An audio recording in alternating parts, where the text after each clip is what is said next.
राज्यसभा में विपक्ष के नेता और कांग्रेस अध्यक्ष मल्लिकार्जुन खड़गे ने मणिपुर मुद्दे पर संसद में गतिरोध को लेकर केंद्रीय गृह मंत्री अमित शाह को पत्र लिखा है। पत्र में कहा गया है कि हम प्रधानमंत्री से संसद में आने और बोलने का आग्रह कर रहे हैं, लेकिन ऐसा लगता है कि इससे उनकी प्रतिष्ठा को ठेस पहुंचेगी। हम इस देश के लोगों के लिए प्रतिबद्ध हैं और हम इसके लिए हर कीमत चुकाएंगे। लंबे समय से सत्ता में रहने के बावजूद हम जानते हैं कि सत्ता पक्ष और विपक्ष दोनों पक्षों के आचरण के रिकॉर्ड इतिहास पन्नों में दर्ज है।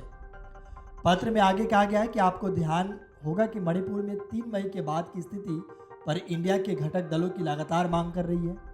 प्रधानमंत्री सदन के पटल पर पहले अपना बयान दें, जिसके बाद दोनों सदनों में इस विषय पर विस्तृत बहस और चर्चा की जाए। जिस तरह की गंभीर स्थिति पिछले 84 दिनों से मणिपुर में व्याप्त है और जिस तरह की घटनाएं एक एक कर सामने आ रही है, हम सभी राजनीतिक दलों से यह अपेक्षा है कि हम यहाँ पर तत्काल शांति बहाली के लिए एवं जनता को संदेश देने के लिए देश के सर्वोच्च सदन में कम से कम इतना तो करेंगे। हम सामूहिक रूप से यही मांग कर रहे हैं। छोटी घटनाओं को तिल का ताड़ बनाकर माननीय सदस्यों को पूरे सत्र के लिए निलंबित कर दिया गया। ऐसा तब जबकि नियम इस विषय में है कि किसी सदस्य का निलंबन उसी घटना के लिए एक सत्र से अधिक जारी नहीं रह सकता। रोज 267 नियम के तहत विपक्षी सांसदों द्वारा बहस की नोटिस दी जाती है, परंतु सत्ता पक्ष में बैठे लोग ही सदन की कार्यवाही को अवरुद्ध करते हैं। विपक्ष के नेता जब चेयरमैन की अनुमति के बाद बोलने के लिए खड़े होते हैं तो स्वयं सदन के नेता बिना निवेदन और चेयरमैन की अनुमति के बाधा डालते हैं, आसन एवं सदन की परंपरा की अवमानना करते हैं। ऐसा पूरे सदन के समक्ष और लगातार हो रहा है।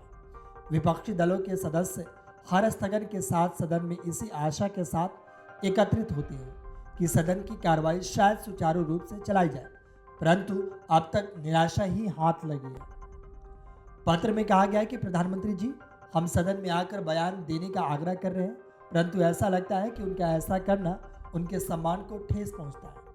हमारे देश की जनता के प्रति प्रतिबद्धता और हम इसके लिए हर कीमत चुकाएंगे। सत्ता पक्ष यदि सचमुच सदन की कार्रवाई चलाने की इच्छा रखता है तो ये आसानी से विपक्ष को बोलने का मौका देकर किया जा सकता है। इसके लिए आसन अपने अधिकार का प्रयोग कर सकता है। इसी तरह सदन के नेता का व्यवहार पूर्ण निर्धारित प्रतिक्रिया संचालित न होकर सामान्य और सकारात्मक हो सकता है। Video desk अमरउजाला.com। अमर उजाला अब आपके टीवी पर भी। अपने स्मार्ट टीवी पर YouTube पर सर्च करें अमर उजाला, चैनल सब्सक्राइब करें और देखें ताजा खबरें, वो भी HD क्वालिटी में। और हाँ, बेल आइकन दबाना ना भूलें ताकि हर खबर हो आपके घर। अमर उजाला, निष्पक्ष, निर्भीक, निरंतर।